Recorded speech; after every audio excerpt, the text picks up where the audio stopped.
शुरू करते हैं। कल की क्लास में हम लोगों ने मौर्य प्रशासन के बारे में चर्चा किया था। आज हम लोग पढ़ेंगे मौर्यकालीन अर्थव्यवस्था। मौर्य कालीन अर्थव्यवस्था।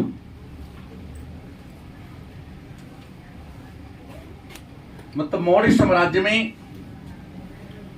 अर्थव्यवस्था का स्वरूप कैसा था, अर्थव्यवस्था के गतिविधियों का संचालन किस तरीके से होता था, इसी के बारे में आज के क्लास में हम लोग क्या करेंगे, चर्चा करेंगे। तो सबसे पहले बता दें कि मौर्यकालीन अर्थव्यवस्था के बारे में चर्चा जिस पुस्तक में है उस पुस्तक का नाम इंडिका। दूसरा पुस्तक है वह है अर्थशास्त्र। ये दो प्रमुख पुस्तक हैं। और तीसरा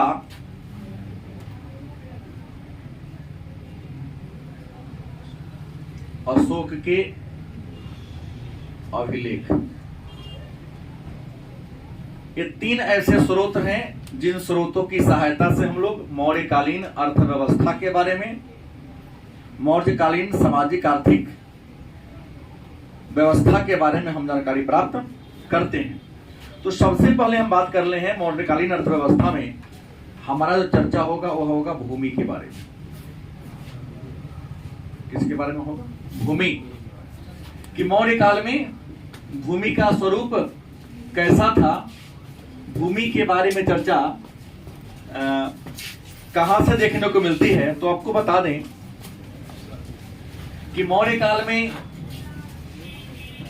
भूमि जो थी ना वह दो प्रकार की थी। कितने प्रकार की थी? पहला सरकारी भूमि और दूसरा क्या था? गैर सरकारी। पहला कौन है? सरकारी भूमि थी और दूसरा क्या थी? गैर सरकारी भूमि। अब प्रश्न है सरकारी भूमि और गैर सरकारी भूमि में क्या अंतर है? तो हमें नहीं लगता कि आप नहीं समझते हैं। सरकारी भूमि उस भूमि को कहते हैं जिस भूमि का मालिक सरकार होता था, और निजी या गैर सरकारी भूमि उस भूमि को कहेंगे जिस जमीन का मालिक कोई एक व्यक्ति होता था। और मौर्य काल में सरकारी भूमि को सीता कहा जाता था। क्या कहा जाता था? मौर्य काल में जो सरकारी जमीन था, जो सरकारी भूमि थी, उसे क्या कहा जाता था? और सरकारी भूमि की देख रेख करने वाला एक पदाधिकारी हुआ करता था। उस पदाधिकारी का नाम था सीताध्यक्ष। ये बात समझ गए? भूमि मतलब जमीन जिस पर खेती बाड़ी करते हैं। तो किसी भी काल में जमीन अगर कहेंगे तो दो ही प्रकार का जमीन होता है। सरकार के नियंत्रण वाली भूमि को सरकारी भूमि, और जिस भूमि का स्वामित्व किसी व्यक्ति के हाथ में होता है उसे गैर सरकारी भूमि या निजी भूमि के नाम से जानते हैं। आज भी आपके गांव में, हमारे गांव में है। तो लेकिन मौर्य काल में जो गैर सरकारी भूमि था उसे गैर सरकारी या निजी ही कहा जाता था, इसका कोई विशेष नाम नहीं था। लेकिन जो सरकारी जमीन था उसे मौर्य काल में कहते हैं। मुगलों का राज आया तो वहां खालसा का नाम बदल गया और सरकारी भूमि का जो देख रेख करने वाला पदाधिकारी होता था उसे सीताध्यक्ष कहा जाता था। अब कहेंगे सरकारी भूमि था, भाई सरकार खेती करता था क्या? तो नहीं, सरकारी भूमि पर सरकार खेती बाड़ी नहीं करती थी। सरकार वह जमींदार के माध्यम से, उस गांव के जो बड़े समृद्ध लोग थे उसके माध्यम से गांव के लोगों के हाथ में सौंप दिया जाता था। किसानों के हाथ में जमींदार खेती बाड़ी करवाता था और उस पर जो उपज होती थी उस पर राजस्व लेती थी, लगान। क्या लेती थी? लगान। तो लगान जिसको भू राजस्व भी कहते हैं। एक बार जान लीजिए, कर व लगान में अंतर है। कर और लगान में अंतर है ना। कर किसी व्यवसाय पर और किसी व्यक्ति के आय पर लगाया जाता है, लेकिन भूमि पर आम जनता के द्वारा सरकार को जो टैक्स दिया जाता है उसको लगान या राजस्व के नाम से जानते हैं। और मैं आपको बता दूं, मुगल काल में, सॉरी मौर्य काल में जो कर था, कर जिसको आप लोग अंग्रेजी में टैक्स कहते हैं, 2 प्रकार का था। एक था भाग, दूसरा क्या था? बलि। मतलब मौर्य काल में या प्राचीन काल में जो कर था, जो राजस्व था, 2 ही प्रकार के राजस्व था। इसी 2 में अनेक सारे वर्ग हैं। पहला क्या था? भाग। दूसरा क्या था? बलि। भाग अनिवार्य कर था। भाग कैसा कर था? अनिवार्य, जिसे निश्चित तौर पे आपको देना था। लेकिन बलि एक प्रकार का धार्मिक था, कर था, एक नैतिकता से जुड़ा हुआ कर था। अगर आपकी इच्छा है तो दीजिए, इच्छा नहीं है तो नहीं दीजिए। तो भूमि कर में, लगान में भाग आ जाता था। जैसे कहिएगा बलि का उदाहरण दीजिए, तो बलि का उदाहरण है जैसे आपने अपने खेत में गोभी लगाया, कद्दू लगाया, या कोई नया प्रकार के फसल लगाया, तो उसमें जो पहला फल आया, तो आज भी ग्रामीण क्षेत्रों में यह परंपरा है कि जैसे कद्दू अपने रोपा, कद्दू निकला तो वो लोग मठ में दे देता है या पंडित जी को दे देता है। अभी भी होता है। आलू खनाया तो उसमें 2-4 पीस जाके मंदिर में, धान ही लोग काटता है तो छोटी बना के मंदिर के छत पर क्या करता है, फेंक देता। क्योंकि अब तो राजतंत्र है नहीं, लेकिन पहले तो राजतंत्र था। तो अगर अगले का जो आहार, पहला आहार मैं नहीं खाऊंगा, राजा के यहाँ पहुंचा देंगे, लेकिन उसी को बलि कहा जाता था। यह परंपरा आज भी अलग अलग रूप में हमारे समाज में मौजूद है। लेकिन क्या था, आज भी जबरदस्ती नहीं है। जिसका मन होता है मंदिर में भेजता है, जिसको मन नहीं होता है वो नहीं भेजता। हम तो ये भी देखे, शहर में कुछ लोगों को देखा हूँ, जैसे गांव ने बच्चा दिया, 2-4 दिन तो नहीं चलता है, 10-12 दिन अगल बगल लोग खिलाया, एक दिन जाके मंदिर में, चलो 12 दिन पूरे गया तो मंदिर में देते, फिर अपना बेचना शुरू करेंगे। ऐसी परंपरा है ना। तो हमने कहा कि 2 प्रकार के कर था। एक क्या नाम था? कहोगे भाग कैसा कर है? तो भाग वह कर है जिसे निश्चित तौर पे आपको देना ही पड़ेगा। जैसे मैं इनकम करता हूं, तो मैं इनकम टैक्स देता हूं, निश्चित हम ना देंगे तो बार बार मैसेज आते रहे, करीन तो फाइन लगे, करो दे दो तो फाइन लगे, बार बार मैसेज करते रहता है। जब दे देंगे तो थैंक यू करके मैसेज नहीं करेगा उसके बाद। हाँ, टैक्स का भेज देता है तो कभी मैसेज मेरे ऊपर नहीं आता है। हम पिछले बार इग्नोर करते जा रहे थे, दिया आज 12 बजे, 5 बजे शाम तक ही है, जो तो लगेगा इतना दंड, भूल गए थे। राते को कहे 500 रुपए ज्यादा लिया, कर दिया था। बलि धर्म ये सुरक्षित था। लगान की बात करते तो मुगल काल, सॉरी मौर्य काल में किसान जो खेती बाड़ी करता था तो भूमि कर कितना था? तो भूमि कर उपज का 1/6 चाहे 1/2 ये होता था। आज भी हमारे गांव में, चाहे आपके गांव में है, कुछ ऐसा खेत है जे पर हुंडा 1 कट्ठा में साल भर में 40 किलो चाहे 50 किलो देता है। और कुछ ऐसा को खेत है जो 1 कट्ठा में 20 किलो देता है साल भर में, कठमनो नहीं देता है। मतलब ज्यादा जो उपजाऊ जमीन था वहां उपज का 1/4, माने 4 मन में 1 मन राजा का हिस्सा, और जो जमीन थोड़ा कमजोर था, जहां बहुत ज्यादा मेहनत करने पर उत्पादन होता था, वहां उपज का 1/6 कर के रूप में लिया जाता था। लेकिन इसके अलावे मौर्य काल में कुछ लोग फल फूल की खेती करते थे। आज भी फल फूल के लिए खेती आज भी करता है। जैसे तरबूजा रोक दिया, खीरा रोक दिया, अंगूर का लता है, पान का लता है, फल फूल में आता है सब, सेब, फूल भी खेती अपने सीतामढ़ी में खूब हो रहा है। तो फल फूल की खेती करते थे मौर्य काल में लोग। तो फल फूल की खेती करने वालों को भी सरकार को टैक्स देना पड़ता था, और फल फूल की खेती पर जो टैक्स लगता था उसे सेतु कहा जाता था। क्या कहा जाता था? उसके बाद आप मवेशी रखें, माल जाल, सरकारी जमीन पर चढ़ता है, दूध अपने खा लेते हैं। सरकार ने कहा जब प्रॉपर्टी हमारी, मवेशी तुम्हारा चले, दूध तू खाए तो हमको भी कुछ दो। तो सरकार ने मवेशी पर भी, किस पर? लेकिन मवेशी में वह मवेशी जो दुधारू था, जो दूध नहीं देता था, उस पर नहीं लगता था। तो जो दुधारू मवेशी था, जैसे बैल और सॉरी गाय और भैंस जो दूध देने में सक्षम है, उस पर जो टैक्स लगता था उसे ब्रज कहा जाता था। क्या जी? क्या करते हैं, ब्रज दुधारू पशु पर सरकार के तरफ से टैक्स लगाया जाता था, जिसे क्या कहा जाता था, ब्रज के नाम से जाता था।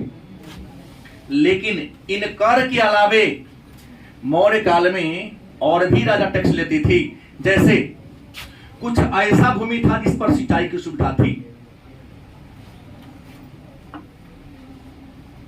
क्योंकि आपको शायद पता है कि मौर्य वंश की स्थापना चंद्रगुप्त मौर्य ने किया था। मौर्य वंश की स्थापना किसने किया, चंद्रगुप्त मौर्य ने किया था। और मैं आपको बता दूं कि चंद्रगुप्त मौर्य के शासन काल में एक राज्य था, उस राज्य का नाम था गुजरात।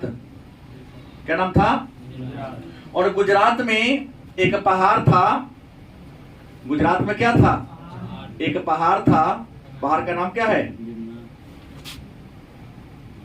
कौन बताएगा, गिरनार की पहाड़ी।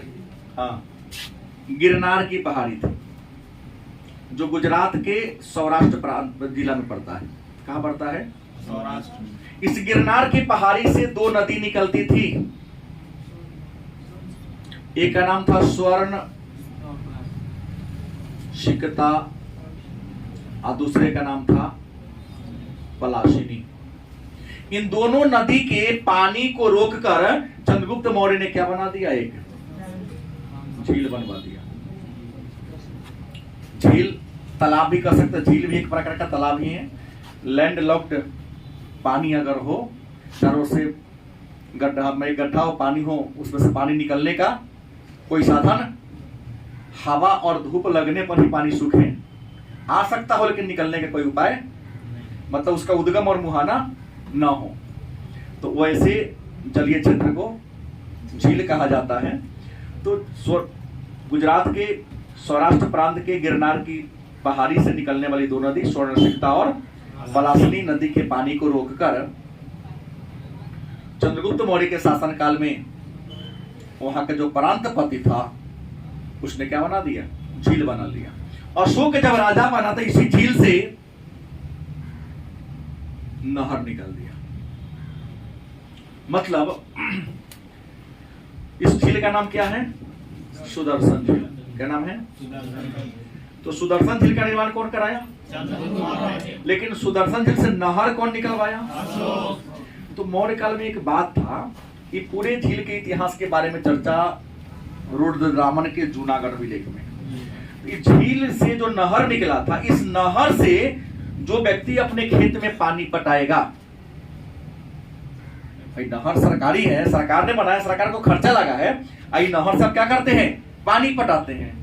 तो सरकार इसके लिए क्या करती थी, टैक्स लेती थी। और यह टैक्स कितना था, उपज का 1/5 से 1/3। मतलब जिस जमीन पर मौर्य काल में सिंचाई की सुविधा उपलब्ध थी, उस जमीन पर भी सरकार आम जनता से या किसानों से क्या लेती थी, टैक्स लेती थी। और सिंचाई सुविधा से लैस जमीन पर लगान कितना लिया जाता था, 1/5। मतलब ये कह सकते हैं कि मौर्य काल में सिंचाई कर कितना था, तो उपज का 1/5 या 1/3 इतना लिया जाता था।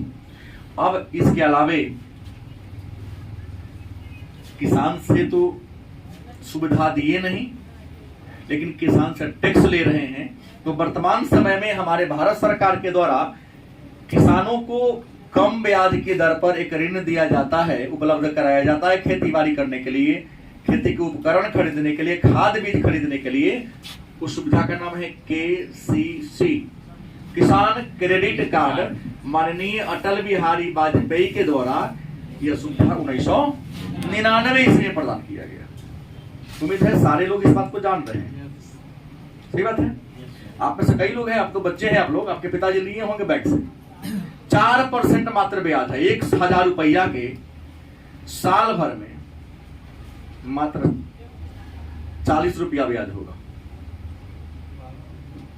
40 से कम होगा। 100 का 4 रुपया ब्याज होता है साल भर में, और उसमें भी सरकार कई बार ब्याज माफ भी कर देती है। समय से लेन देन करते रहना है, पैसा निकाल लो, साल भर पूर गया है, दोगे ही करवे करता है। तो आज जाके केहू से कर्जो पैसा ले लेता है 50 रुपया 10 रुपया डाल देता है, आजा अब फिर बिहान पैसा को निकाल देता है, अब फिर जिसका है उसको देकर दे आता है। ऐसे बहुत महापुरुष हमारे समाज में हैं। हाँ, हेरा फेरी होते रहता है। तो सिंचाई करके अथवा उपज का 1/3 से पंप। लेकिन मौर्य काल में राजा किसानों को कभी अकाल पड़ गया, खेत में ही फसल, अभी सुनने हैं ना, अभी ओला पड़ा है शिवहर जिला में, अवंती तड़ियानी प्रखंड है, तुम तो पिपराही प्रखंड में तुम्हारा घर है, तड़ियानी में तुम्हारा भी घर है, तो तड़ियानी प्रखंड में खूब ओलावृष्टि हुई, इतना बड़ा बड़ा पत्थर गिरा, हाँ इसलिए भाग दी, तो पूरा गेहूं के फसल को क्या कर दिया, बर्बाद कर दिया, सुता दिया। तुम्हारा गांव में नहीं हुआ, ठीक बात है। तो प्रश्न है प्रखंड में हुआ है। तो जिन पंचायत के गेहूं का फसल पत्थर से बर्बाद हो गया है, सरकार मुआवजा देने की घोषणा की है। सुने होंगे पेपर में लिखा हो, सरकार देती भी है। सुखाड़ पड़ जाने पर ओलावृष्टि का नष्ट हो गया तो सरकार क्या देती है, बाढ़ आया दह गया तो सरकार समय समय पर क्या देती थी, मुआवजा। ऐसे ही मौर्य काल में भी सरकार के द्वारा समय समय पर मुआवजा दिया जाता था। नहीं, लेकिन मुआवजा के बदले में कई बार सरकार आपको सुविधा देती थी, तो सरकार को भी कभी कभी अचानक रुपया की जरूरत पड़ जाती थी। तो टैक्स पहले से चल रहा है, अचानक युद्ध छिड़ गया, तो है आपातकाल की घोषणा कर देगा, पैसा आपका न निकालने देगा। संविधान का अनुच्छेद 360 लागू हो जाएगा, बस शुक्रवार के बाद शुरू हो जाएगा, मंगल से शुरू हो जाएगा, चर्चा करूंगा मैं आपको। नियम है, देश में वित्तीय स्थिति अगर बना जाए तो बैंक में तुम्हारा पैसा है, जाओगे निकालने, सरकार कहीं ना देंगे, 1000 रुपया मिल जाएगा खर्चा वर्चा के लिए, बाकी आपको नहीं मिलेगा। तो मौर्य काल में यहाँ तो ऐसी कोई सुविधा थी नहीं, बैंकिंग व्यवस्था सुदृढ़ थी नहीं, महाजन लोग बैंक का काम करते थे, तो यहाँ लोग सरकार क्या करती थी, प्रणय कर लेती थी। हालांकि प्रणय माने वर्तमान समय लोग विवाह समझ लेता है, परिणय सूत्र में बंध गया, नहीं, यहाँ प्रणय का मतलब होता है आपातकालीन कर। क्या था, अचानक सरकार को पैसा चाहिए, कहां से आएगा? सबसे बड़ा साधन तो ये है कि 1 रुपया बढ़ा देंगे, बहुत हो जाएगा एक दिन में। ये सब लाइफ टाइम हो गया है तब ना। तो पहले के समय में जितना भी नेटवर्किंग कंपनी है, बहुत बुर्बक बनाई हम लोगों को। अगर 10 करोड़ कंज्यूमर उसके पास है, 100 में से 10-10 पैसा काट लिया, कौन हिसाब करता 10 पैसा के? और आपकी उम्र में हम तो कहीं 5 रुपया काट लिए तो लगा दिए कस्टमर केयर को, तब तक का मनोबल को तोड़ते रहते कुछ कुछ कह के, जब तक पैसा लौटाता नहीं। हाँ, कई बार तो लौटवाए हुए हैं उस रास्ते से हम, लेकिन आप लोग तब जन्म लिए जब फिर ये है पूरा ही काटा, ये लेते काटे हो गया। हाँ, अब यहाँ भी बदमाशी करता है। कॉल ड्रॉप कमाने का, बहुमान को कमाने का बहुत तरीका है। दिन एक हटा दिए, 1 महीना बराबर 28 दिन कर दिया, 1 महीना बराबर 24 दिन कर दिया। तो प्रश्न है कि आपातकाल में भी यहां पर कर लिया जाता था। अब है, एक बात याद रखिएगा कि कुछ लोग थे मौर्य काल में जो कर देने से वंचित थे। कर से क्या थे? कर से वंचित होना मतलब क्या, कि उसको सरकार टैक्स उससे नहीं लेती थी। मन में होगा कि सर सरकार किससे कर नहीं लेती थी, तो पहला बात था वह ब्राह्मण। अपने भिखवांगा कहां से टैक्स देगा वो? जाएंगे तो दही चूड़ा खूब भर पेट खाएंगे, दक्षिणा दीजिए, क्या होगा? भोजन दक्षिणा नहीं है, पंडित जी है, वो खा लिया, कहे कि बाबा मुझे दक्षिणा ना देते रे, बाबा तो अपने लेते हैं, देते कहां से? सही बोलाओ ना, अन्यथा नहीं लेना है, हमू पंडित जी बुआ है इसलिए अन्यथा नहीं लेते। तो ब्राह्मण को भी मौर्य काल में टैक्स से फ्री रखा गया था। दूसरा, स्त्री, महिला को भी टैक्स नहीं देना पड़ता था। तीसरा, अपंग, भाई जो विकलांग होगा, आज भी देखते हैं हमारी सरकार विकलांगों को विकलांग भत्ता देती है, ट्राई साइकिल दे देती है, उसके नाम पर समय समय पर 500-1000 रुपया का कुछ कुछ सरकार हर चीज का उसको क्या मिलता है, छूट मिलता है। तो अपंग को टैक्स से क्या रखा गया था, वंचित रखा गया था। उसके बाद राज्य के कर्मचारी, तो बेईमानी था। बहुत मिलता जुलता है अभी। हाँ, अरे सारा सिस्टम वही है। राज्य के कर्मचारी को भी टैक्स से फ्री रखा गया था। एहू से बड़का बात ये तो ठीक था, शस्त्र निर्माता।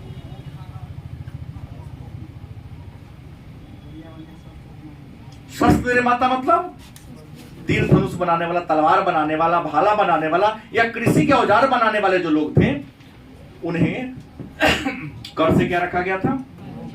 वंचित रखा गया था। बाकी सबको कर देना पड़ता। हाँ, राजा अपना मन से जिसको चाहे इसका अतिरिक्त छोड़ सके। जैसे गौतम बुद्ध का जन्म लुम्बिनी में हुआ था और अशोक धार्मिक यात्रा के दौरान कहां गए थे?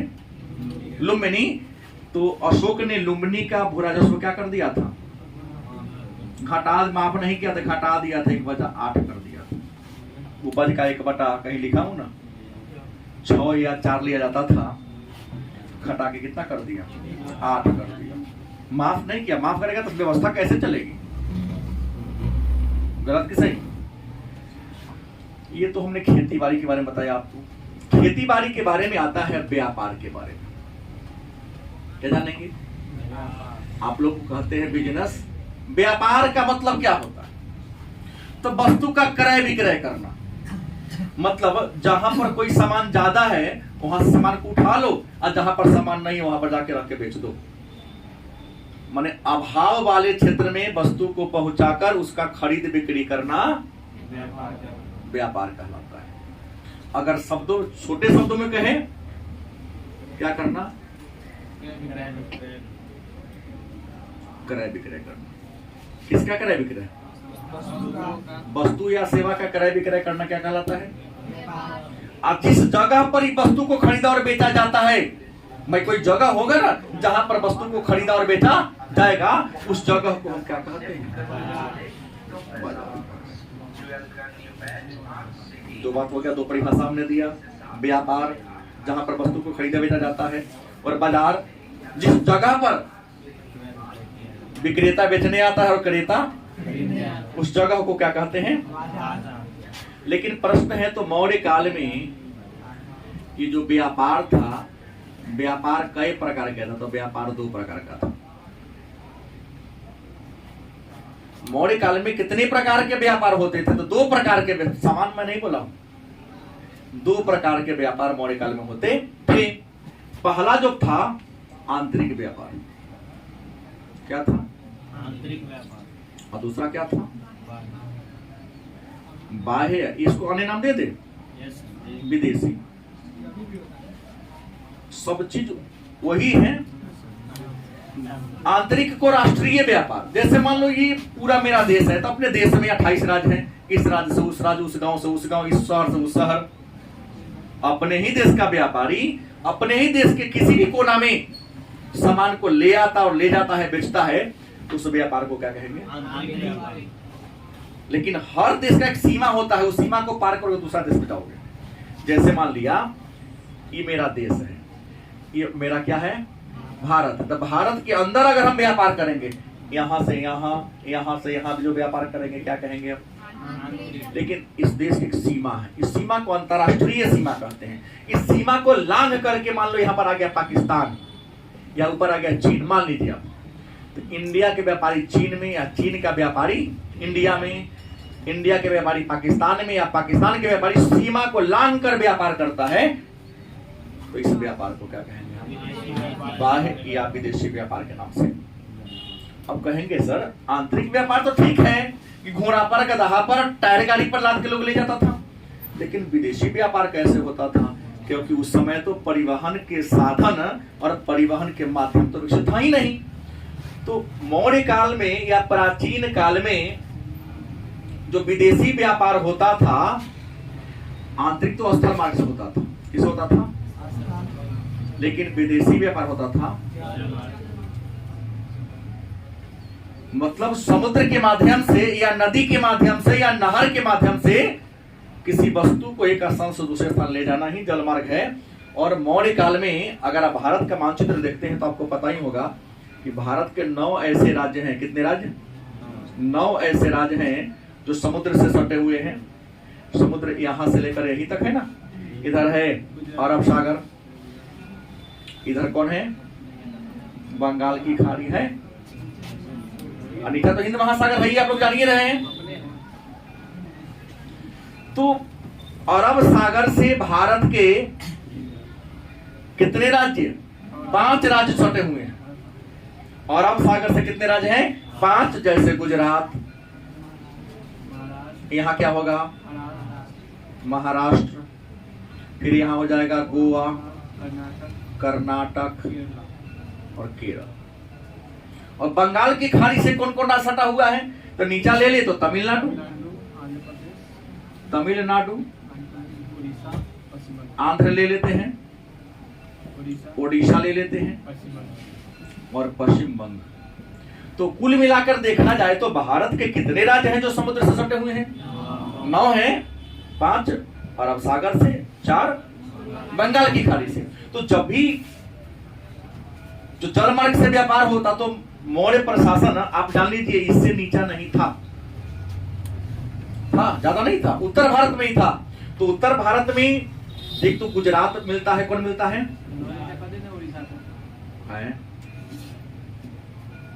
आइए ना, यहाँ पर एक राज्य मिलता है आपका, कौन जो जितना है ना, यहाँ गुजरात है। और गुजरात में यहाँ एक बंदरगाह था, क्या नाम था? मौर्य काल में 2 बंदरगाह था, एक गुजरात में था और एक कौन था? पश्चिम बंगाल में। तो गुजरात में जो बंदरगाह था उसका नाम था भरौच, क्या नाम था? और पश्चिम बंगाल में जो बंदरगाह था उसका नाम क्या था? ताम्रलिप्ति। अब छोटे बच्चे भी कुछ बैठे हुए हैं, ये कहेंगे सर बंदरगाह किसे कहते हैं? अब यहाँ कहे जहां बंदर रहता है सर जी नहीं, जहां पर पानी में चलने वाला जहाज ठहरता है सामान को लादने के लिए, सामान को लाद कर दिए जाने के लिए, उसी जगह को क्या कहते हैं? माने पनिया जहाज जहां पर खड़ा होता है।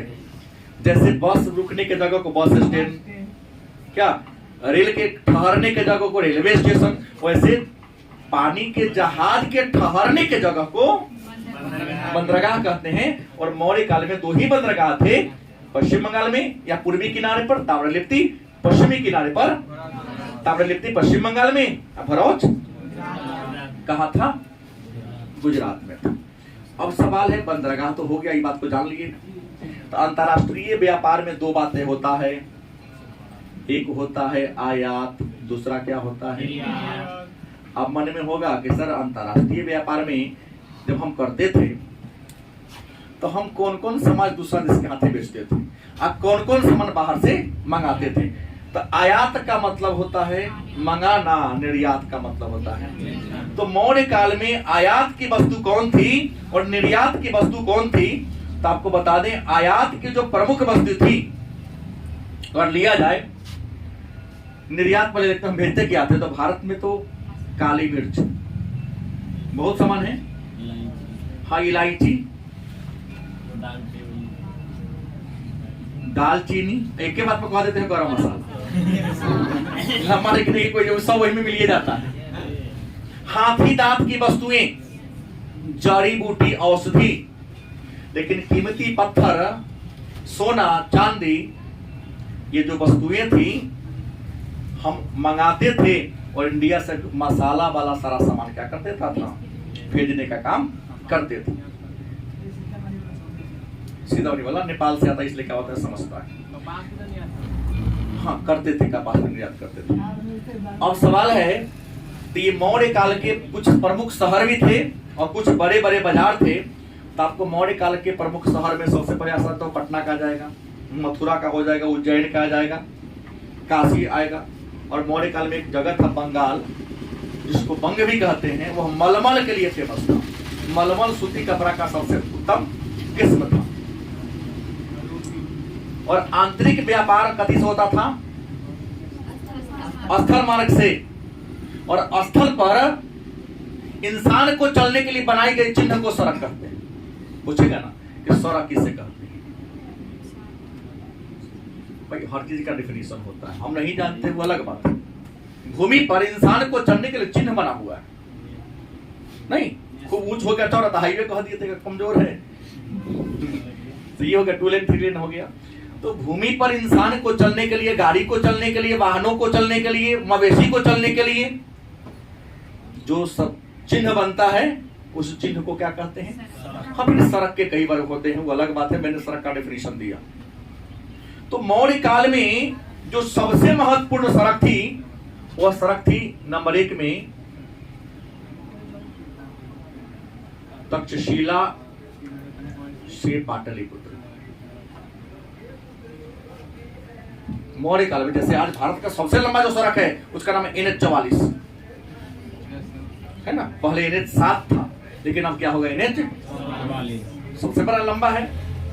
तो वैसे ही मौर्य काल में भी पूरे दक्षिण से लेकर उत्तर, मौर्य साम्राज्य को दक्षिण में पाटलिपुत्र और उत्तर में तक्षशिला, दक्षिण में कौन? पाटलिपुत्र को जोड़ने वाली क्या थी? एक सड़क थी। इस सड़क का नाम क्या है मालूम है? उत्तरापथ। उत्तरापथ ये सड़क थी जो पाटलिपुत्र से तक्षशिला तक जाती थी। ये सबसे महत्वपूर्ण क्या थी? सड़क थी। लेकिन इसके अलावा भी कुछ छोटी मोटी सड़कें थी जिनके बारे में चर्चा हम लोग नहीं करेंगे। फिर मन में प्रश्न होगा कि सर मौर्यकालीन समाज कैसा था? क्योंकि अर्थव्यवस्था पढ़ रहे हैं, तो अर्थव्यवस्था में हमने खेती बाड़ी को जान लिया, व्यापार को जान लिया।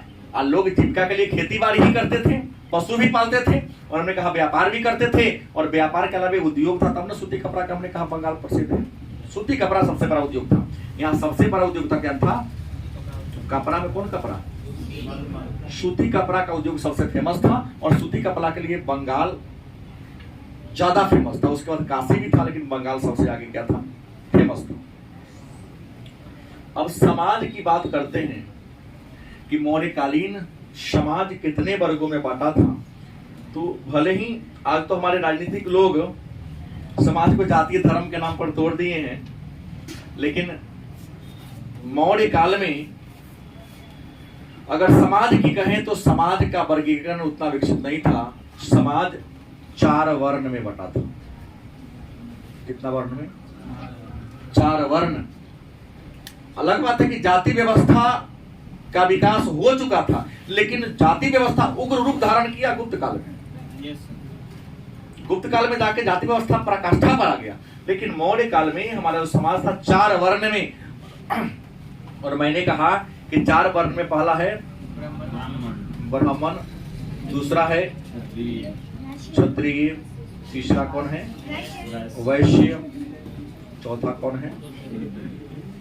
शूद्र। ये 4 वर्ण। इन चारों वर्णों के बारे में सबसे पहले बार चर्चा ऋग्वेद के 10वें मंडल के पुरुषोत्तम नहीं, हालांकि 3 वर्ण का तो पहले भी है, लेकिन शूद्र का उल्लेख पहली बार ऋग्वेद के 10वें मंडल के पुरुषोत्तम में।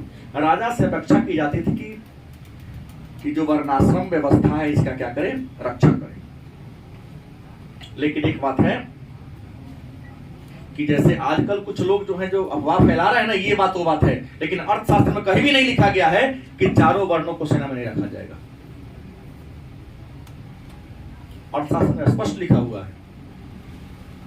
लिखने वाले चाणक्य हैं। चाणक्य कौन थे जान रहे हैं? उन्होंने कहा कि नहीं, जो योग्य होगा उसका परीक्षण करके सेना में बहाली किया जा सकता है। तो चारों वर्णों के लोगों को सेना में भर्ती किया जाता था। लेकिन यहां पर कुछ समाज में मेगास्थनीज ने, ये तो 4 वर्ण था हमारे भारतीय के अनुसार, लेकिन मेगास्थनीज की अगर बात कर लें, मेगास्थनीज कहाँ के थे? यूनान के थे। इनके द्वारा लिखा गया किताब का नाम क्या है? इंडिका। इन्होंने अपने इंडिका को भारतीय समाज को कितने वर्ग में बांटा है? 7 वर्ग। मतलब मेगास्थनीज ने समाज को कितने वर्ग में बांटा है? मेगास्थनीज के अनुसार भारत का समाज कितने वर्ग में बांटा था? 7। कई बार पुराने परीक्षा को देखा है तो पूछा गया प्रश्न है, क्या पता पूछ सकता है, क्योंकि अब तो देख रहा हूं अब सारे टीचर यहाँ ट्रेडिशनल पर की ओर जा रहे हैं। पढ़ाई का जो तथ्य होता है उसको लोग पसंद नहीं करता है। आगे स्पीडी को स्पीड से लुसेंट को लोल पर लोग कहता है रॉट लो, बस तू पास हो गया। और सुनता हूँ कई लोग तो रोगा लुसेंट पढ़ के हो जाते हैं जी। हाँ सुना हूँ, लेकिन हमको नहीं लगता है। वो तो खुदा बहरवाल तो गधा पहलवान वाली कहानी है। उन लोगों से इस बार के 68वीं का बीपीएससी देखा के दिखा दीजिए। बड़े बड़े गुरु जी का पसीना छूट जाता नीचे में। सही ना बोला? बड़े बड़े गुरुजी लोगों का पसीना छूटा। हम तो पढ़ाना छोड़ दिया था जीएस, लेकिन हम गए तो मैं 67 को बना जय सीताराम हो गया, नहीं बना हमसे आगे। झूठी प्रशंसा की क्या जरूरत है? और वो इसलिए बना क्योंकि मैं 12वीं 11वीं के बच्चों को पढ़ाता हूँ। हर लाइन वाइन किताब का मुझे क्या है, वो तो बीच लाइन से उठा दिया था। अभी जो लोग पढ़ा रहा है जिस तरीका से, उनसे तो 50 को नहीं बनेगा, जैसे बीच से उठाया था। तो हमने कहा कि मेगास्थनीय ने भारतीय समाज को कितने वर्गों में बांटा? पहला जो वर्ग था उसका नाम दिया दार्शनिक। इन 7 को याद रखने की जरूरत है। पहला कौन था? दार्शनिक था। दूसरा था कृषक। दार्शनिक माने आपको समझते हैं, कई बार बोल दे उसे नहीं बोल रहा हूं, विद्वान। अब विद्वान कौन था? ब्राह्मण। ले सकता है आपको, बात वही रहता है, परीक्षा में चेंज कर देता है जो आप नहीं समझ पाते हैं। दार्शनिक कहे माने विद्वान कहे या ब्राह्मण कहे चलेगा, कृषक या किसान। तीसरा जो वर्ग था सैनिक। क्या था? सैनिक। चौथा कौन था? पशुपालक। चौथा कौन था? पशुपालक। पांचवा था शिल्पकार। पांचवा कौन था? शिल्पकार। छठा मजिस्ट्रेट। कौन था? मजिस्ट्रेट। और 7वां कौन था? पार्षद। तो मौर्यकालीन जो समाज था मेगास्थनीय के अनुसार कई भाग बटा था? पहला कौन था? दार्शनिक को ब्राह्मण भी कर सकते हैं, विद्वान भी कर सकते हैं। दूसरा कौन था? कृषक। किसान किसे का जो खेती बाड़ी करता है वो किसान ब्राह्मण भी हो सकता है, क्षत्रिय वैश्य शूद्र कोई हो सकता है। किसान में हम सभी को लेंगे, कोई दिक्कत नहीं है। किंतु किसान का परिभाषा क्या होता है? जमीन को जोत कर के अनाज को उगाता हो, उसी को किसान कहते हैं। किसान की कोई जाति नहीं होती है कि फलाने में आदमी खेती करेगा, वो तो सब करता है। तीसरा कौन आता है? तो जो हथियार हाथ में धारण करके नहीं समाज की रक्षा करता हो, राज्य की तरफ से राज्य की रक्षा करता, उसी को सैनिक तो सेना था। चौथा कौन है? पशुपालक, जो पशु को पालता हो। पांचवा कौन था? शिल्पकार, जेकरा हाथ में कुछ कलाकारी हो, टोकरी बनाने वाला, रस्सी बांटने वाला, खटिया बनाने वाला, चौकी बनाने वाला, बेंच बनाने वाला, लोग को उल्लू बनाने वाला। हाँ, लोग को बुर्बक बनाने वाला। और मजिस्ट्रेट मतलब न्यायाधीश। मजिस्ट्रेट को हम कह सकते हैं जज, जो न्याय देता है, सही और गलत के फैसला लेता है। और पार्षद माने जनता का काउंसलिंग करने वाला, जनता का काउंसिलर। 3 मेगास्थनीज के अनुसार भारत का समाज कितने वर्गों में बटा था? 7 वर्गों में बटा था। लेकिन इन 7 वर्गों के अलावे 4 वर्ण थे। लेकिन अर्थशास्त्र में 15 जाति का भी उल्लेख है। कितना? 15 जाति भी था। कहेंगे सर 15 को अन्य जाति कहां से ले आया?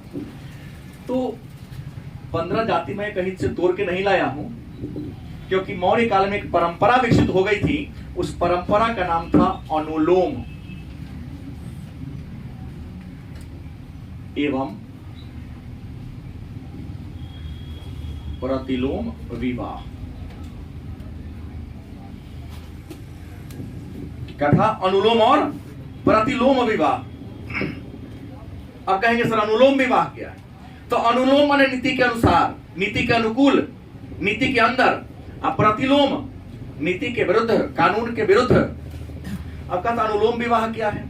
तो ऊपर के वर्ण के पुरुष नीचे के वर्ण की स्त्री से विवाह कर ले। मान लो कोई ब्राह्मण जाति का लड़का है, अगर किसी वैश्य की लड़की से, किसी शूद्र की लड़की से, किसी क्षत्रिय की लड़की से विवाह कर लेता है, क्या कहेंगे?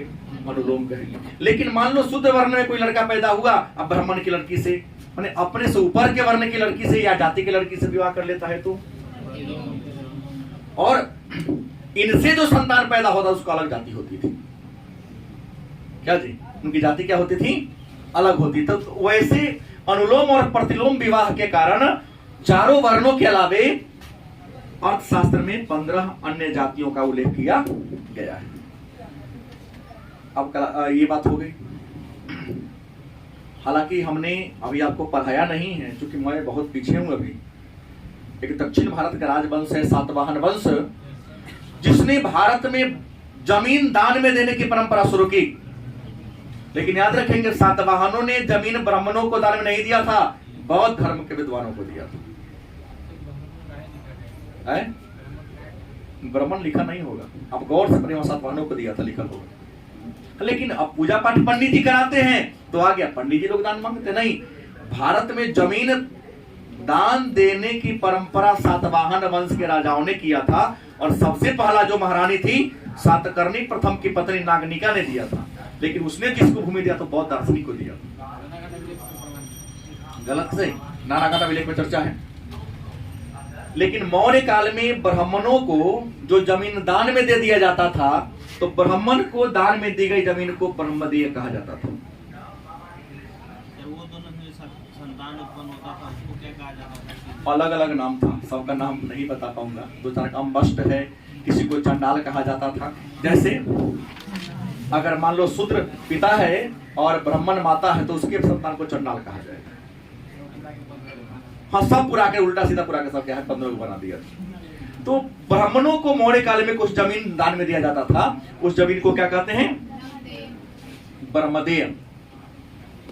और हम कल के ही क्लास में चर्चा कर दिए थे कि मौर्य काल में राजा के महल की सुरक्षा करने वाला एक प्रहरी था, लेकिन राजा का जो निजी बॉडीगार्ड था वो महिला हुआ करती थी। और मौर्यकालीन समाज में एक और बात था कि वैश्यावृत्ति प्रथा थी, और वैश्यावृत्ति को मौर्य काल में व्यवसाय का दर्जा दे दिया गया था, व्यापार का दर्जा दे दिया गया था। क्योंकि व्यापार का दर्जा इसलिए मानता हूं मैं कि वेश्याओं पर नियंत्रण करने वाला एक अध्यक्ष होता था, वेश्याओं के बाजार का एक नहीं पदाधिकारी होता था, उसको कहा जाता गणिका अध्यक्ष। गणिका अध्यक्ष, क्योंकि मौर्य काल में वेश्या को क्या कहा जाता था? गणिका। तो गणिकाओं पर, वैश्याओं पर नियंत्रण रखने वाली को गणिका अध्यक्ष कहा जाता था। लेकिन वैश्या के भी कई रूप थे। एक दायरे में रहकर, बंद कमरे में रहकर वैश्यावृत्ति करती थी, और एक जो बड़े शहरों की तरह जिस फोन करो आपके घर पहुंच जाएगी। स्वतंत्र रूप से वैश्यावृत्ति करती थी, तो स्वतंत्र रूप से वैश्यावृत्ति करने वाले को रूपाजीवा कहा जाता था। क्या कहा जाता था? लेकिन उस समय कुछ ऐसी भी लड़कियां थी जो जीवन में वैवाहिक रूप में कभी बंधती नहीं थी, आजीवन ब्रह्म मतलब बिना शादी के रहती थी, वैसे लड़की को अमाजू कहा जाता था। वो तो वैश्या में नहीं आती। नहीं, इसको वैश्या में गिना नहीं जाता था। रोहिणी की शादी नहीं की तो गलत ही है, पहली सप्ताह में भी अमाजू कहा जाता था। और आगे की चर्चा कर ले, इतना अगर हम लोग जान गए। अशोक राजा बना था तो महिलाओं के हितों की रक्षा करने के लिए एक पदाधिकारी को बहाल कर दिया था। उस पदाधिकारी का नाम था स्त्री महामात्य। काम क्या था? स्त्रियों की क्या करना? रक्षा। लास्ट टॉपिक आ जाता है मौर्य कला। मौर्य कि मौर्य काल में कला के क्षेत्र में कुछ डेवलपमेंट हुआ या नहीं हुआ, कि सीधे समाज और अर्थव्यवस्था को ही जान के रह गए। तो मौर्य काल में कला के क्षेत्र में भी बहुत सारा प्रगति हुआ था। नहीं, कला है क्या? तो हमारे चाहे आपके मन में जो कुछ विचारधारा होता है, उस विचारों को, भावनाओं को कलम के माध्यम से या ब्रश के माध्यम से दीवार पर, कागज के पन्ना पर, पत्थर पर जो हम उकेर देते हैं, उसी को कला कहते हैं। मूर्ति बना देंगे तो मूर्ति कला, अगर चित्र बना दिए तो चित्रकला के नाम से जानते हैं। तो मौर्य काल में कला के क्षेत्र में भी बहुत विकास हुआ। और मौर्य काल में जो कला है, इस कला को दो भागों में बांटा गया है। मौर्य काल में जो कला थे, इस कला के कितने भाग हैं? दो भाग में आप बांट सकते हैं। पहला का नाम है दरबारी कला। क्या नाम है? दरबारी कला। और दूसरा का नाम क्या है? लोक कला। मौर्य काल में कला को जो कितने भागों में बांटा गया है? दो भाग में। पहला कौन है? दरबारी कला। दूसरा कौन है? दरबारी कला मतलब राजा के दरबार में रहने वाले जो कलाकार थे, वो जो बना देते राजा के कहने पर या राजा को प्रसन्न करने के लिए, उस कला को हम दरबारी कला, दरबार से जिसका विकास हुआ। भाई हम गांव में हैं, हमारे अंदर कुछ हुनर है, कुछ लकड़ी का बना दिए, पत्थर का मूर्ति बना दिए। तो लोगों के द्वारा जिसका विकास किया गया उसका नाम क्या था? लोक कला। अब कहेंगे कि दरबारी कला के क्या क्या अंतर आता है? तो दरबारी कला के कई रूप हैं, हम ले सकते हैं। दरबारी कला में सबसे पहला आ जाएगा अशोक का स्तंभ। ये अभिलेख कर देते हैं सीधे। फिर अशोक के अभिलेख के 3 भाग हैं, पहले चर्चा कर चुका हूं। तो अब अशोक के स्तंभ ज्यादा अच्छा होगा। दूसरा अगर बात कर लें, भवन माने राजा का भवन। तीसरा अगर बात कर लें, स्तूप। अगर चौथा बात कर ले तो गुफा। दरबारी कला में अशोक के स्तंभ को रखा गया है, राजा महाराजा के भवन को रखा गया है, स्तूप और गुफा को रखा गया है। लेकिन अगर लोक कला की बात करें तो लोक कला में मूर्ति कला को रखा गया है। किसको रखा गया है? मूर्ति कला। और मूर्ति कला में पटना के दीदारगंज से क्या मिला है? पटना के दीदारगंज से कुछ मिला है, पता है किसी को? चवर धारणी यक्ष और यक्षिणी की प्रतिमा मिला है ना, याद है? चवर धारणी यक्ष की प्रतिमा। चवर धारणी माने क्या? चवर, हाँ, मथुरा के परखम ग्राम से। एक और है मथुरा के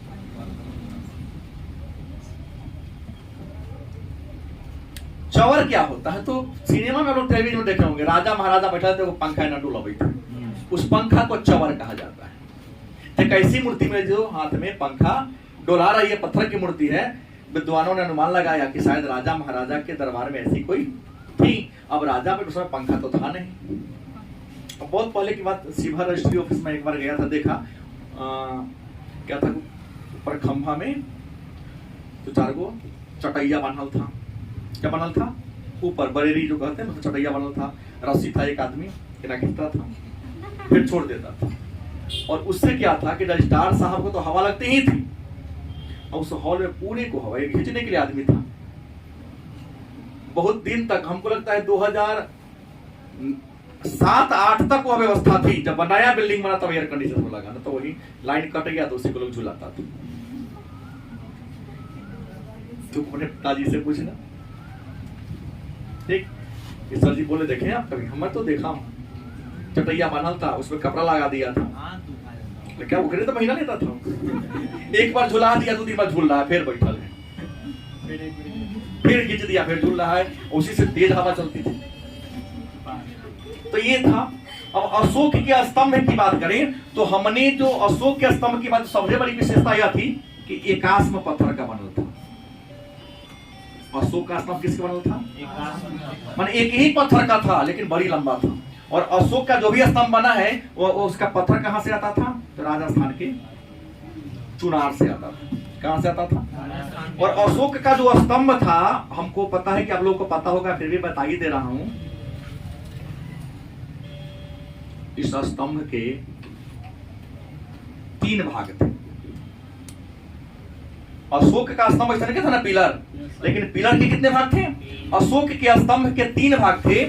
जो सबसे नीचे वाला है ना, इसको टेक कहते हैं। क्या कहते हैं? अब बीच वाला हिस्सा, यहां से लेकर यहां तक के हिस्सा को स्तंभ कहते हैं, मैंने खंभा कह दिए। और जो सबसे ऊपर वाला हिस्सा है उसको शीर्ष कहते हैं। तो अशोक का जो स्तंभ था, उसके नीचे वाला हिस्सा को, अब देखिए कहीं जो पुराना घरे वाला गोलका खंभा बना, तो नीचा जो होगा ये उल्टा घंटी के समान होगा इसकी आकृति। नहीं, उल्टा घंटी चाहे उल्टा कमल के समान। टेक हमेशा अशोक का मैं जहां भी देखा हूं, पुस्तकों में मैंने पढ़ा, तो उल्टा घंटी या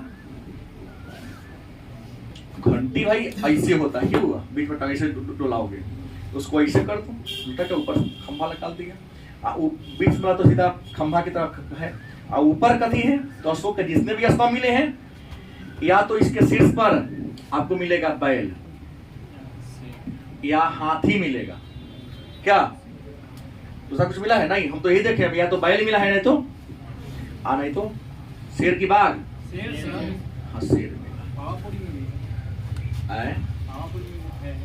पावापुरी में अशोक स्तंभ तो नहीं है, लेकिन स्तंभ नहीं, लेकिन स्तंभ जो है ना, हाँ उसपे शेर है, सो बोलते हैं। हाँ, तब पावापुरी में अशोक का नहीं है। अशोक का तो सारनाथ में है, वैशाली में है, पश्चिम बंगाल के रामपुरवा लौड़िया नंदनगढ़ में है ना। लेकिन वैशाली वाला के सिर पर कुछ भी नहीं, सिर विहीन है। लेकिन बैल है, हाथी है और शेर है। और यही चार को शेर वाला कहां से मिला है? सारनाथ।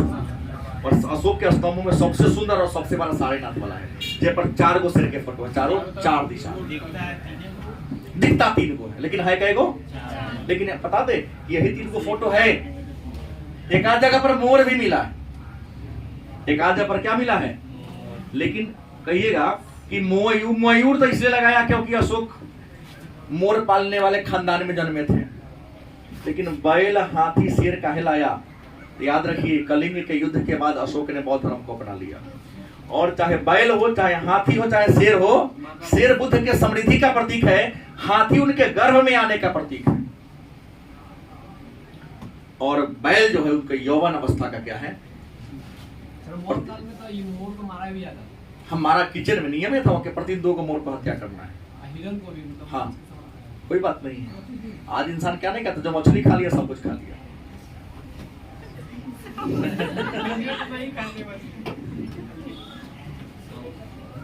नहीं खाता है।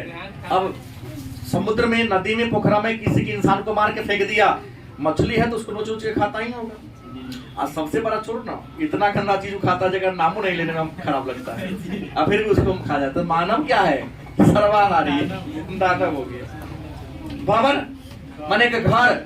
मौर्य काल में राजा के भवन को राज प्रसाद कहा जाता था। और मौर्य काल में राजा का घर चंद्रगुप्त मौर्य ने खुद बनवाया था पाटलिपुत्र में। वो लकड़ी का भवन था। 100 गो जो पाटलिपुत्र भवन था उसमें 80 गो खंबा है, अभी भी उसका अवशेष है। लोग कुम्हरान में घूमने जाते हैं। फाइयान घूमने आया तो डिजाइन को देख के वो अचंभित रह गया, कहा कि ना इंसान ने ना बनाया होगा, ये जो भवन है विश्वकर्मा बनाए होगा। और फाइयान स्वयं चर्चा किया है कि पाटलिपुत्र के चारों ओर से लकड़ी का बाउंड्री था और उसमें घुसने का 64 गो द्वार था। तो कलाकृति का बेजोर उदाहरण है। स्तूप के बारे में चर्चा कर दिया हो कि महात्मा बुद्ध जब मर गए तो उनको जला दिया गया, दफना दिया गया, और उनके ऊपर जो समाधि बनाया गया उसी समाधि को स्तूप कहते हैं। और अशोक ने कितना 84,000 स्तूप बनवाया। लेकिन सबसे बड़ा स्तूप कौन है? शांति का स्तूप है, जो मध्य प्रदेश के रायसेन जिला। और अगला क्या है? गुफा। पहाड़ को काटकर बनाई गई आकृति को गुफा कहते हैं। अशोक ने भी कई गुफा बनाया, और अशोक का जो पौत्र है दशरथ, उसने भी कई गुफा बनाया। लेकिन गुफा बना तो बौद्ध भिक्षुओं को, आजीविकों को क्या कर दिया गया? दान में दे दिया गया। गोपी गुफा, सुदामा गुफा, कर्ण की चौपर, विश्व की झोपड़ी, ये मौर्य काल में बनाए गए कुछ गुफा था, जिन्हें बौद्ध भिक्षुओं और आजीविकों को अशोक ने बौद्ध भिक्षु को दिया। और जब दशरथ राजा बना तो आजीविका धर्म के लोगों को क्या कर दिया? दान में